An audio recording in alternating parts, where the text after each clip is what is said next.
how things would turn out. You might remember some of the predictions that if I became president, we'd, quote, see a depression, the likes of which we've never seen, end of quote. Well, it's true that the economy was sputtering before I got here, adding only 60,000 jobs per month for 3 months before I was sworn in. But now, 6 months later, we've changed that. We've gone from 60,000 jobs per month to 60,000 jobs every 3 days, more than 600,000 jobs per month since it took office, more than 3 million new jobs all told. That's the fastest growth, I'm told, at this point in any administration's history. Another prediction, that is my favorite one, I must add, is that if I got elected, I'd bring the end to capitalism. I never understood that one, but we've heard an awful lot. Well, in 6 months into my administration, the U.S. economy has experienced the highest economic growth rate in nearly 40 years. And we know we knew that we needed to launch a wartime effort to get America vaccinated and pass a powerful American Rescue Plan. We did both those things. And now the forecasters have doubled their projections for growth this year in the economy to 7% or higher. In fact, the U.S. is the only developed country in the world where growth projections today are stronger than they were before the pandemic hit. At the same time, companies across the country are giving workers a raise, unusual thing. And the number of new unemployment claims has been cut by more than half since I took office. And by the way, 2 weeks ago, I issued a major executive order promoting fair and open competition, which is the cornerstone of American capitalism. Banning non-compete clauses, that's suppress workers' wages, lowering the price of things like hearing aids, prescription drugs, internet service, along with dozens of other actions. Folks, it turns out capitalism is alive and very well. We're making serious progress to ensure that it works the way it's supposed to work, for the good of the American people. So for all those predictions of doom and gloom 6 months in, here's where we stand. Record growth, record job creation, workers getting hard-earned breaks. Look, we brought this economy back from the brink, and we've designed our strategy not only to provide for a temporary boost, but to lay the foundation for a long-term boom that brings everyone along. You know, that's why we designed the American Rescue Plan, to help not just all those, everyone at once, but over the course of a full year and beyond. So we can help families and small businesses weather the ups and downs as the economy recovers from a historic pandemic, and there are going to be ups and downs. We saw a great example of that just last week.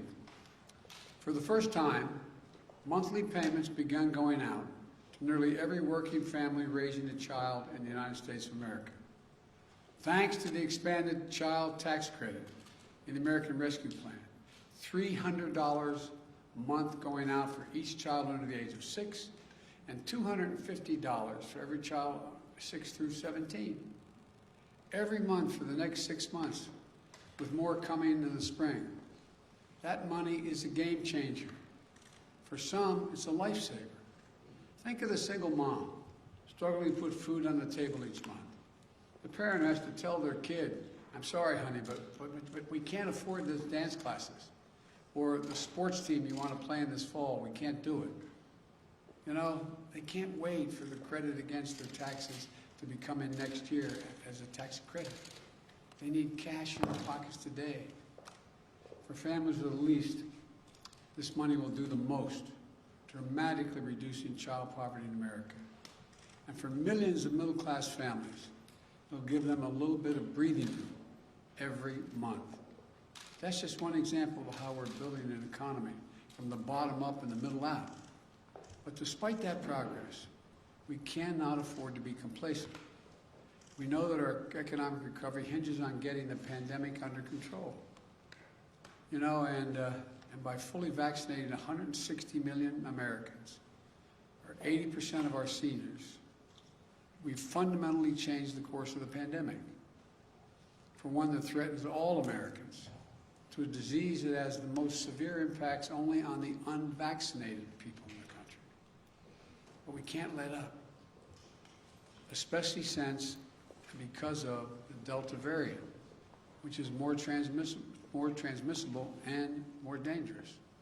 Unfortunately, cases are now rising, particularly in communities with very low vaccination rates. Just 4 states account for nearly 40%, 4 states, 40% of all cases last week. Virtually all hospitalizations and deaths are occurring among unvaccinated Americans. These tragedies are avoidable. The data couldn't be clearer.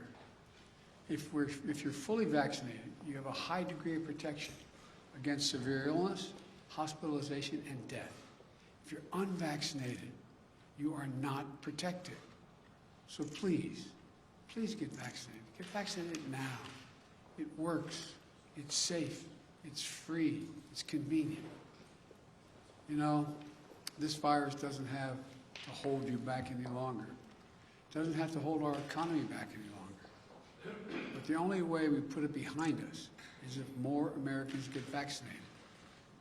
We also know that as our economy has come roaring back, we've seen some price increases. Some folks have raised worries that this could be a sign of persistent inflation. But that's not our view. Our experts believe, and the data shows, that most of the price increases we've seen were expected and are expected to be temporary. The reality is you can't flip the global economic light back on and not expect this to happen. As demand returns, there's going to be global supply chain challenges. We've seen that in semiconductors, which are used in automobiles. That global shortage has slowed vehicle production, creating a temporary spike in car prices. That's a real challenge. My administration will do everything we can to address it. But again, these disruptions are temporary. Lumber prices are another example. They spiked early in our recovery, but in recent weeks, they began to fall. They've fallen by more than 50%. In the hospitality industry, prices are returning to where they used to be. Economists call all these things transitory effects, and they account for about 60% of the price increases we've seen over the last few months. Now, I want to be clear. My administration understands that if we were to ever experience unchecked inflation over the long term, that would pose a real challenge to our economy. So while we're confident that isn't what we're seeing today, we're going to remain vigilant about any response that is needed. As I made clear to Chairman Powell of the Federal Reserve when we met recently, the Fed is independent. It should take whatever steps it deems necessary to support a strong, durable economic recovery. But whatever different views some might have on current price increases, we should be united in one thing: passage of the bipartisan infrastructure framework, which we shook hands on. We shook hands on. And my Build Back Better plan will be a force for achieving lower prices for Americans looking ahead. It's another reason why the investments are so important. If we make prudent multi-year investments in better roads, bridges, transit systems, and high-speed internet, in a modern, resilient electric grid, here's what will happen. It breaks up the bottlenecks in our economy. Goods get to consumers more rapidly and less expensively. Small businesses create and innovate much more seamlessly. If we increase the availability of quality, affordable child care, elder care, paid leave, more people will enter the workforce. These steps will enhance our productivity, raising wages without raising prices. That won't increase inflation. It will take the pressure off of inflation, give a boost to our workforce, which leads to lower prices in the years ahead. So if your primary concern right now is inflation, you should be even more enthusiastic about this plan. And as we promote fair competition in our economy through the executive order I mentioned, it will drive down prices even further. New businesses will get in the game, competing against those giant corporations who have been free to ramp up prices because they haven't had any real competition. Look, the bottom line is this.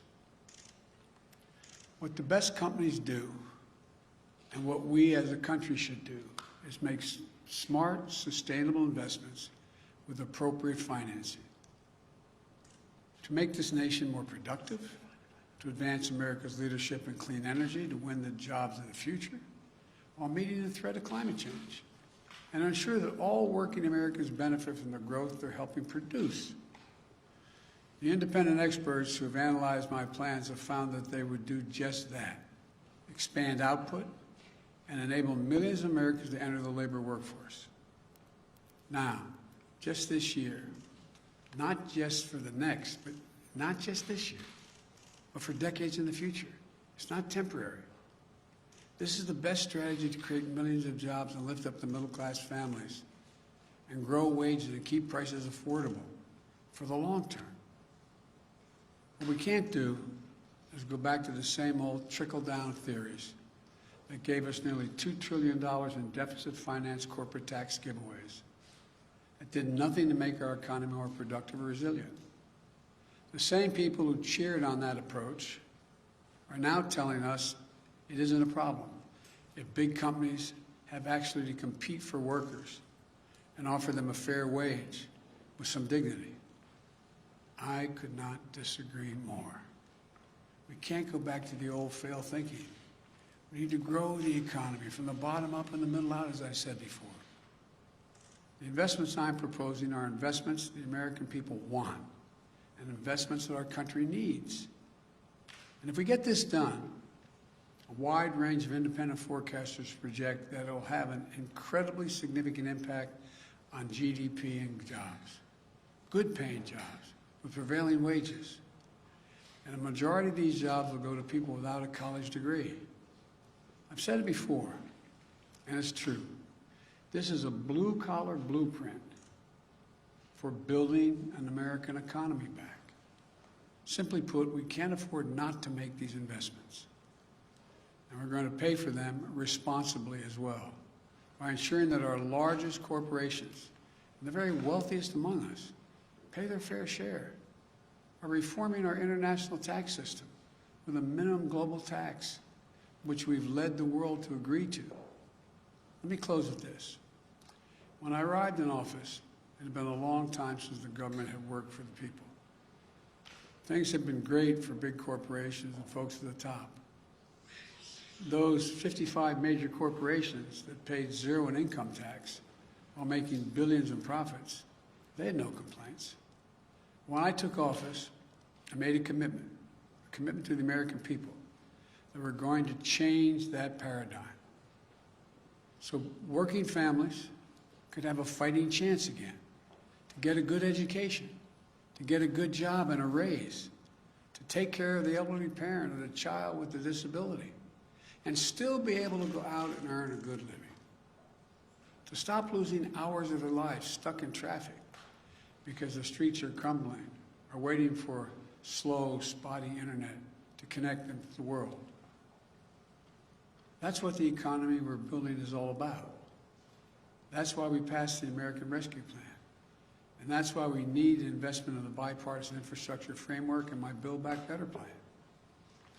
Our economy has come a long way over the last 6 months. Can't slow down now. We can make this boom we're experiencing today one that will ensure that all Americans have an opportunity to share in it for years to come. And we can show the world that American democracy can deliver for the people. I look forward to continuing to build this economy. I'm incredibly optimistic about what we're going to be able to build together in the next 6 months and the years to come. Thank you all for listening, and may God bless you, and I'll take a few questions. Mr. President, you said last week that companies and platforms like Facebook are killing people by letting misinformation. Let me be precisely what I said. I'm glad you asked me that question.